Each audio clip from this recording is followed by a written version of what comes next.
శ్రీకాకుళం జిల్లాలో శివ రాజకీయాలు చేయడం మానుకోవాలి. ఆమదాల వలస నియోజకవర్గం వైసీపీ ఇన్ఛార్జ్ చింతడ రవికుమార్ పై పొందూరు మండల మాజీ ఏఎంసీ మాజీ చైర్మన్ అన్నపు రాము ఫైర్ అయ్యారు. మండల కేంద్రంలో నిర్వహించిన మీడియా సమావేశంలో ఆయన మాట్లాడారు. వివరాల్లోకి వెళ్తే ఇటీవల పొందూరు మండలం ధర్మపురం గ్రామంలో స్థల వివాదంపై వరాహ నరసింహులు అనే వ్యక్తి తన సమస్య పరిష్కారం కాకపోవడంతో దిక్కుతోచక అనారోగ్యంతో బాధపడుతూ ఆత్మహత్యకు పాల్పడి చనిపోయాడు. దీంతో ఇదే అదునుగా తీసుకుని కూటమి ప్రభుత్వంపై బురద చల్లేందుకు వైసీపీ నేతలు సిద్ధమయ్యారు. వారాహ నరసింహులు తన స్థల వివాదాన్ని పరిష్కరించాలని గ్రామ పెద్దల్ని సంప్రదించి సమావేశం ఏర్పాటు చేయగా అన్నపిరాము తమకు వీలు కుదరదు, ఆ సమావేశానికి హాజరు కాలేమని చెప్పారు. ఈ విషయాన్ని అదునుగా తీసుకుని కూటమి నాయకులు వేధింపుల కారణంగా వారాహ నరసింహులు చనిపోయాడని తప్పుడు ఆరోపణలు చేస్తున్నారు. అతను చనిపోవడానికి కూటమి నాయకులకు అసలు సంబంధం ఏమిటని అన్నపురాము ప్రశ్నించారు. పరామర్శ చేయడానికి వచ్చిన చింతాడ రవికుమార్ కుటుంబ సభ్యులను ఓదార్చి వెళ్లిపోవాలి, అంతేకాని గ్రామంలో వివాదాలు సృష్టించకూడదని ఆగ్రహం వ్యక్తం చేశారు. అసలు నా కారణంగా చనిపోయాడని చెప్పడానికి ఒక సాక్ష్యమైనా ఉందా అని అన్నపురాము వైసీపీ నేతలను ప్రశ్నించారు. కూటమి నాయకుల వల్ల చనిపోయారని ఆరోపితే వైసీపీ పార్టీ అధిష్టానం నుండి 10 లక్షలు వస్తాయన్న తప్పుడు దురుద్దేశంతో ఇంతటి విఘాతానికి పాల్పడ్డారని వ్యక్తం చేశారు. ఇందుకు సంబంధించి వైసీపీ నేతల మధ్య జరిగిన ఆడియో సంభాషణ కూడా తన వద్ద ఉందని, ఇప్పటికైనా శివ రాజకీయాలు చేయడం మానుకోవాలని, లేని ఎడల పర్యావసానాలు వేరుగా ఉంటుందని హెచ్చరించారు. ఈ కార్యక్రమంలో జిల్లా తెలుగు యువత ప్రధాన కార్యదర్శి బలగ శంకర్ భాస్కర్ రావు, మండల ఉపాధ్యక్షులు బాడాన శేషగిరి తదితరులు పాల్గొన్నారు. మాది ధర్మపురం గ్రామ పంచాయతీ. నిన్న 1వ తేదీన మొదలవలస వరహాలక్ష్మి అనే వ్యక్తి ఆయన సూసైడ్ చేసుకున్నాడు, అంటే పాయిజన్ తీసుకున్నాడు. రాత్రి 7 గంటలకి ఆయన ఊర్లో కొంతమంది పిల్లలు యూత్ సభ్యులందరూ కలిపి హాస్పిటల్ తీసుకెళ్ళారు.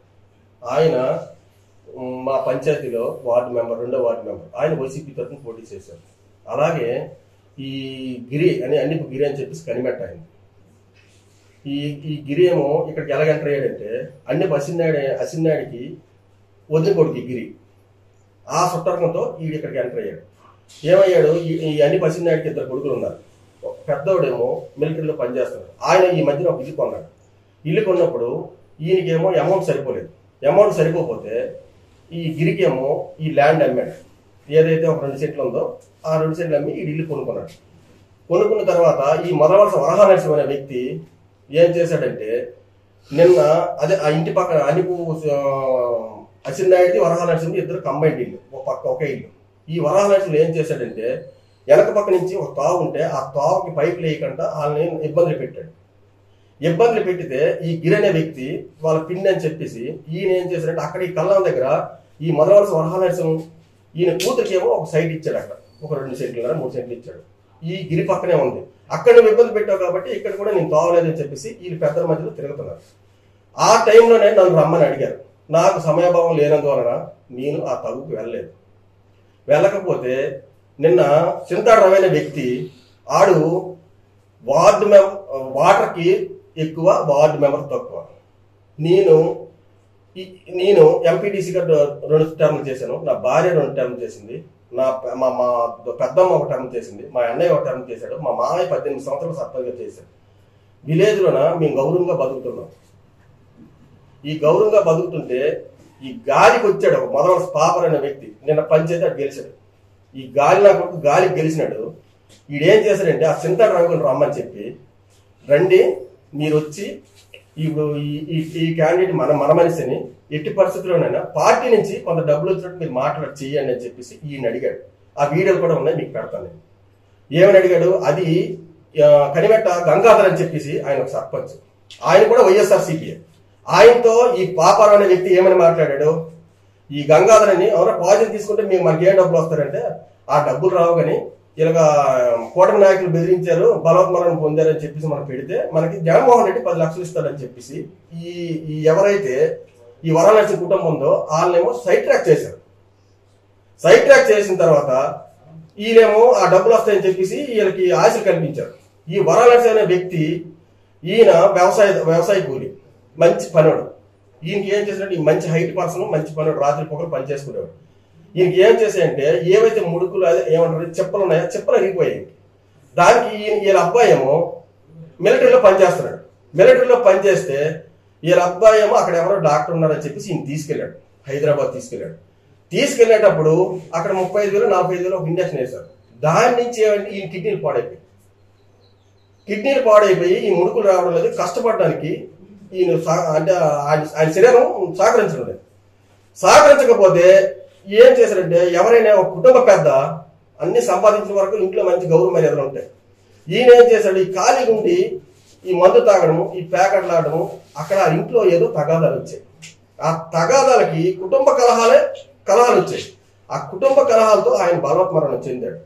చెందిన తర్వాత ఇదే వ్యక్తులు ఎవడు చింతాడు రవి, ఈడ బోకన్నా కొడుకుడు. ఈ బోకన్నా కొడుకు ప్రతి దగ్గర పరామర్శలు వెళ్ళి నిన్న సౌమ్యని తినేశాడు, ఈ రోజు ఈయన తినేశాడు. సౌమ్యని ఏం తినేశాడు, నిన్న ఆ ఫేక్ వీడియోలు పెట్టి 10 రోజులు అంతా జిల్లా ఇచ్చేశారు. ఆ హైకమాండ్ ఒక ఈయనకి తిట్టింది.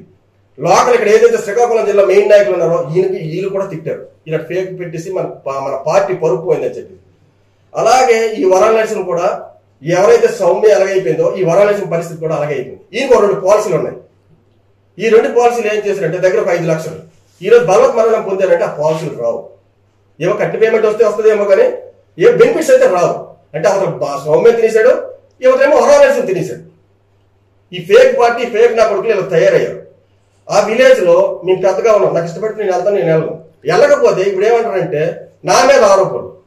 నేనేం చేశాను అంటే ఊర్లో ఉండడం నీకు తప్ప, రేపు వీడు ఉన్నాడు ఈ సర్పంచ్ కూడా వీడు చేస్తాడు, వీడి సత్యం మళ్ళీ ఆమె కంప్లైంట్ పెడతారా, లేకపోతే ఇంకోటి ఉన్నాడు 6 సత్యం ఆమె కంప్లైంట్ పెడతారు. ఇలా కంప్లైంట్ పెట్టుకుంటే మన ఊరు పరిస్థితి ఏంటి? ఊరిని డెవలప్ చేయాలని చెప్పేసి ఒక కంకణం కట్టుకున్నాం. నా రామ మందిరం గుడి కొత్త పునర్నిర్మాణానికి ఏర్పాటు చేసాము, 80% వర్క్ అయిపోయింది. అలాగే అమ్మవారి తల్లిది చేశాను, అది 100% అయిపోయింది. అలాగే ఇంకా వేరే గుళ్ళు ఉన్నాయి, ఇంకా రోడ్లు ఉన్నాయి. ఈ రోడ్లు ఇవన్నీ పండగ మేము చేయాలని చెప్పేసి ఊర్లో మీటింగ్ పెట్టాను. అందులో మా విలేజ్ లో 2500 జనాభా, 1570 వాటర్స్. మేము మా విలేజ్ లో ఏం చేశారంటే అందరు మీటింగ్ పెట్టితే అందరూ వచ్చారు, ఒక 3 తప్పించి, ఈ ఫేక్ నా కొడుకులు తప్పించి అందరూ వచ్చారు, ఈ గాలి నా కొడుకులు తప్పించి అందరూ వచ్చారు. వచ్చిన తర్వాత ఒక నిర్ణయం చేశారు పెద్దలందరూ. ఏమేమి చేశారు, మనం నెక్స్ట్ ఇయర్ ఏమో అమ్మవారి పండుగ చేద్దాము, 4 నెలల 5 నెలల మధ్యలో చేస్తాము నిర్ణయం చేశారు. నేను ఈ డెవలప్మెంట్ లో దృష్టి పెట్టాను. తర్వాత మా ఊర్లో తగులు, ఈ మర్డర్ కేసులు, అన్ని బాంబుల కేసులు, ఇవి అన్ని పడ్డాం. మానసికంగా, ఆరోగ్యంగా, మొత్తం ఆర్థికంగా అన్ని చెడిపోయాం. ఇక్కడికైనా మనం స్వచ్ఛ చెప్తాము. ఈ గవర్నమెంట్ లోన నాకు ఎమ్మెల్యే అండ 1000% నాకుంది. నేనేది అడిగిన తడుగు కానీ నిమిషాల మీద నాకు ఇచ్చే వ్యక్తి మా ఎమ్మెల్యే. ఆయన నమ్ముకుని ఉన్నాడు, నేనేం అడిగితే అది ఇస్తాను. ఆ వ్యక్తిని పట్టుకుని నా ఊరిని డెవలప్ చేసి ఊరిని ఒక మంచి మోడర్న్ విలేజ్ గా చెయ్యాలనేది నా ఉద్దేశం. ఈ ఫేక్ నా కొడుకులు నాకు అడ్డుపడి ఆడి వల్ల ఈడి చచ్చిపోయి, ఈడి వల్ల చచ్చిపోవడానికి నా సంబంధం ఏంటండి? నేను చేసిన తప్పేటండి? నేను చేసిన తప్పేంటి అసలు? వీళ్ళ మాట్లాడి ఎవడో చచ్చిపోతే ఎవడో ఇదైతే మనం అక్కడే పిలుస్తారు, మనం వెళ్తాము. నేను వెళ్ళలేదు. నిన్న ఈ గంగాధర్తోని ఈ మధువర్స్ బాబర్ అనే వ్యక్తి ఫోన్ చేసి, అవునరా ఎందుకు చచ్చిపోతానికి నువ్వు కేసు పెట్టావు, దానికి ఏం డబ్బులు వస్తాయంటే, లేదురా 5 పేర్లు వేశారు. 1 గిరి, 2 వాళ్ళ పిన్ని కొడుకు, వాళ్ళ చిన్న అన్న, అన్ని ప్రాబ్లం ఒకటి వేశారు అన్న. అవును అన్ని ప్రాబ్లం పెద్ద మనిషిని వేయడం ఏంట్రా అని అన్నాడు. మరి అన్ని ప్రాబ్లం పెద్ద మనిషిని వేస్తే గానీ, లేకపోతే సీఎం నుంచి అదే ఎక్స్ సీఎం ఎవడో జగన్మోహన్ రెడ్డి ఉన్నాడు, అక్కడి నుంచి మన పార్టీ ఫండ్ ఏదైనా రావాలనుకుంటే 10 లక్షలు వస్తుంది, మనం అందుకోసం వేసాము, అంతకు మించి ఇంకేటి లేదురా అన్నాడు. ఆ వీడియో కూడా ఇప్పుడు మీకు పెడతాను. ఎవరైతే ఈ వరాలక్ష్మి ఉన్నారో, ఈ వరాలక్ష్మి ఆయన వార్డు మెంబర్. ఎవరైతే గిరి ఉన్నాడో ఈయన అక్కడ ఎంపీటీసీ మాకు కనిమెట్లో చేశారు. ఈ 2 వ్యక్తులు ఆడు వైసీపీ, ఈడు వైసీపీ, ఈ కూటమి సభ్యులు ఎన్నడూ ఎక్కడ ఉన్నారు నాకు కావాలి. ఈ ఫేక్ నా కొడుకులు ఈ ఫేక్ మాటలు దయించి మానుకోకపోతే చాలా తీవ్రమైన పరిణామాలు ఉంటాయి. లైక్ చేయండి, షేర్ చేయండి, సబ్స్క్రైబ్ చేయండి. మరిన్ని వీడియోల కోసం బెల్ సింబల్ పై క్లిక్ చేయండి.